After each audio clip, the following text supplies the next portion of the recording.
building. So vegetated roofs is the Department of Ecology nomenclature for it. It goes under many other names that we'll talk about. This isn't a stretch. Our very sort of verdant ecology and roofing materials that tend to accumulate biomass in that way. The very big difference between these sort of popped up vegetated roof versus the specific very sort of technical requirements that we'll talk about. Functionally, there's the concept of stormwater management that we're using as a basis for vegetated roofs, but that there is a wide range of benefits. Some of them have very specific financial benefits, and others are more externalities, maybe a little less hard to put a functional cost range on, but are very sort of other ways of selling projects.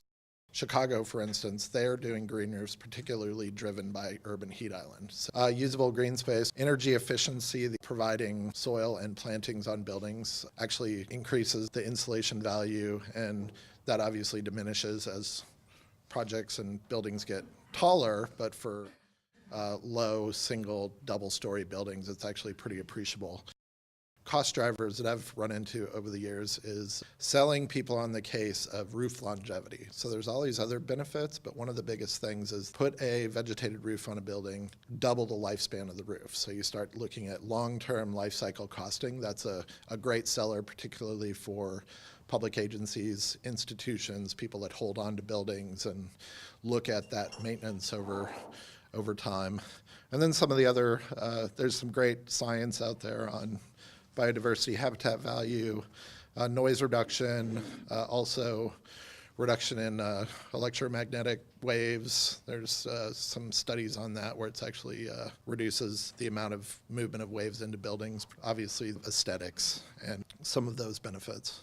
You'll see the terms thrown around of different types of vegetated roofs. So the one we're going to focus on mostly is extensive, which is primarily the thin soil, lightweight, use low maintenance, typically succulent material, and primarily designed for stormwater management. And access is usually visual or not at all. A lot of the projects I've worked on are on top of a building that nobody gets to see, but they're still providing a benefit in that way. So the sort of middle ground of that is semi-intensive, this gradient along the different types of projects that exist. Potentially deeper soils, a broader plant palette that includes small shrubs, trees, more woody material, and a little bit more access, maybe a smaller patio and other places where people can actually interact with it. And then the broader idea that the intensive roof garden, so something that's built for people to actually get out on and interact with. All of these, that includes paving, structures, other elements that are more amenity-based, but all of them, to a degree, have stormwater benefits as well as some of the other benefits. We'll focus mostly on extensive as sort of a LID strategy, but all of these can be sort of used interchangeably on different types of projects. I'll just show you a few examples of all of these types.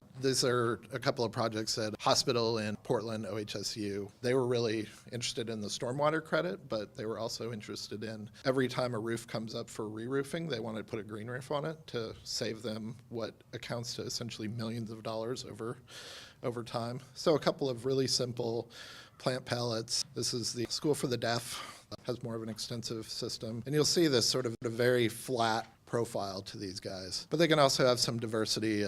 Even with a thin soil profile, you can actually support a broad range of vegetation.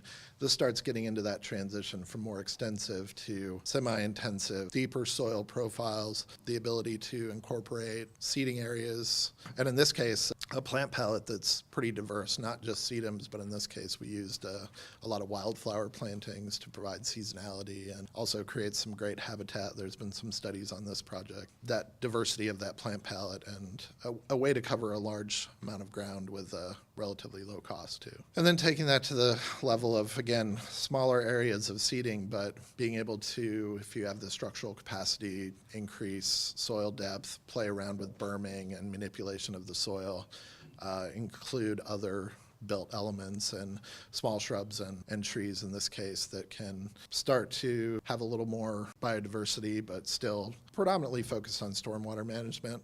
But in this case, the soil profiles of this project are 6 inches up to 36 inches in depth. Sort of hybrid system. This is a vegetated roof, and then the planters are on the roof and are actually taking and managing the stormwater from the roof above this. So being able to incorporate sort of bioretention, flow through planter onto a roof, and then increase the aesthetic, but also integrate those two systems as well. And then roof terraces, bringing in planters, bringing in larger trees, something that is oftentimes driven by aesthetics. The potential to incorporate a lot of different elements that, with the added weight and the ability to sort of have live loading, the ability to do a lot more planting, do urban agriculture, do things like that. They're going to have more of a biodiverse plant palette, but also, weaving that through spaces and actually creating areas for small groups, large groups. At the same time, these have a pretty strong stormwater component to them as well. So they're managing stormwater. In this case, this is a project in Portland that was LEED Platinum. The roof terrace was really instrumental in increasing, getting a bunch of the credits that led towards, achieving that goal. A lot of times intensive roof terraces, they're at grade, even though it's on deck, places where there's parking garages, on structure elements that maybe you go from adjacent grade onto it, but you're actually on structure. So there's a lot of projects that maybe we don't even know are roof terraces that are actually acting that way. And you have a lot of flexibility. Obviously, structural capacity is your main constraint in that way. Rooftop agriculture is an opportunity to grow food on structure.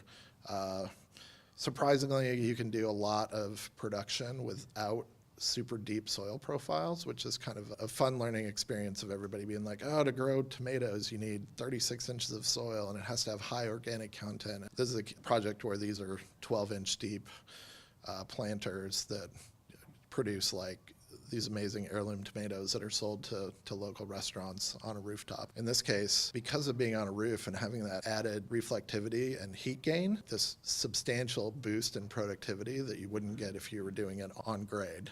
But a range of different opportunities, from the very simple extensive to the more intensive and rooftop agriculture. And vegetated roofs are part of an integrated system of low impact development. They're not going to solve all the problems. There's particularly a focus on flow control, reduction in impervious area, but that they are compatible with bioretention, pervious pavement, and using all of the tools in the toolbox. The process of looking at a site and the opportunities, looking to the roof, because that's where the water is going to hit first. So being able to say, do we have opportunities there to mitigate stormwater, increase, and intervene at that level?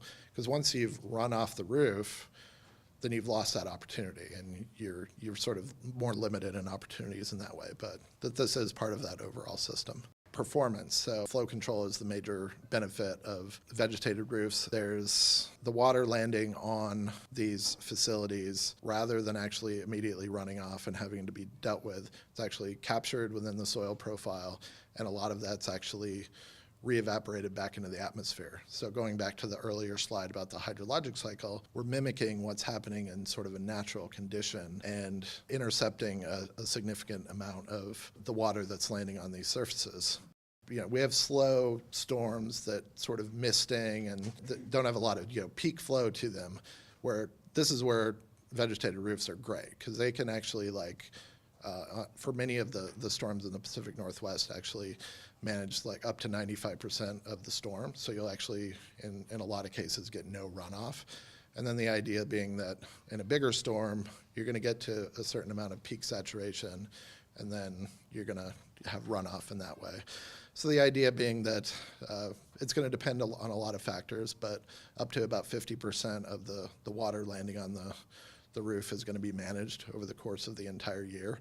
But a lot of those sort of smaller storms, you're going to manage up closer to 100% of the actual storm event itself. About 53.3% of peak flows. When you hit a certain amount, depending on depth and saturation potential, you run out of capacity and then you move that downstream. But there's a total runoff reduction that's pretty substantial because you're slowing down the water that's actually landing on the sites. So a lot of the things that's going to influence that, and there are a lot of factors. We're kind of generalizing performance. A lot of cases it's going to depend on a lot of factors. So the size of the project itself, the shape and configuration.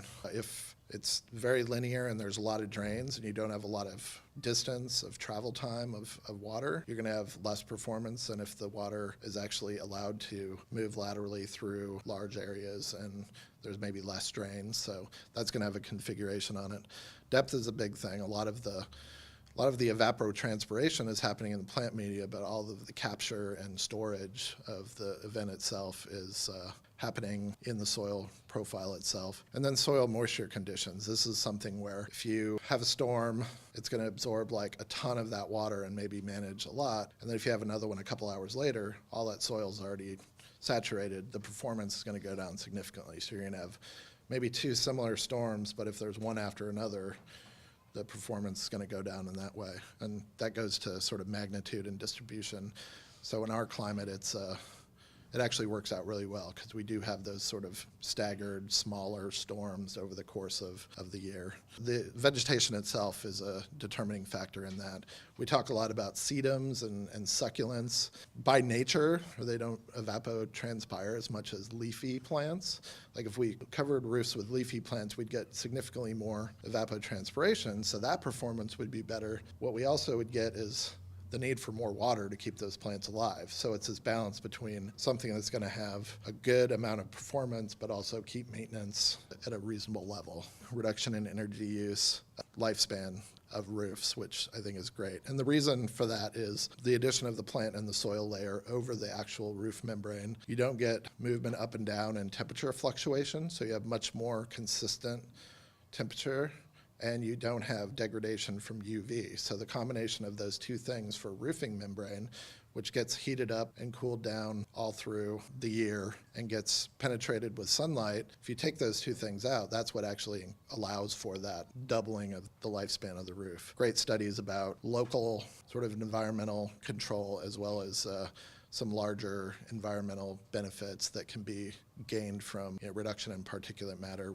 reduction in urban heat island, and even on a site scale, the lower energy cost and ability to heat and cool facilities that way. And one that's great is we get the question a lot of, I want to do solar or green roof. And that's one of those dilemmas that I think people, understanding that's not an either or proposition, but you can do both of them on the same roof, and there's actually benefits to it. So what we found is because of the cooling and evaporative potential of the vegetation on the roof, solar panels actually operate at an optimal temperature when they're a little cooler, and they reduce in efficiency as they heat up. So as they get hotter, they're actually producing less electricity. So the addition of the green roof actually keeps the solar panels cool, so they operate at that optimal temperature. The other part of that is some of the shading potential of the solar panels themselves can actually aid and increase the health and reduce the irrigation demand of the vegetation itself. So you get this nice synergy between, obviously if you have a roof covered with flat solar panels, you're probably not going to grow too much on it, but the angled panels and some of the way those can be configured, you can actually work and incorporate both of those.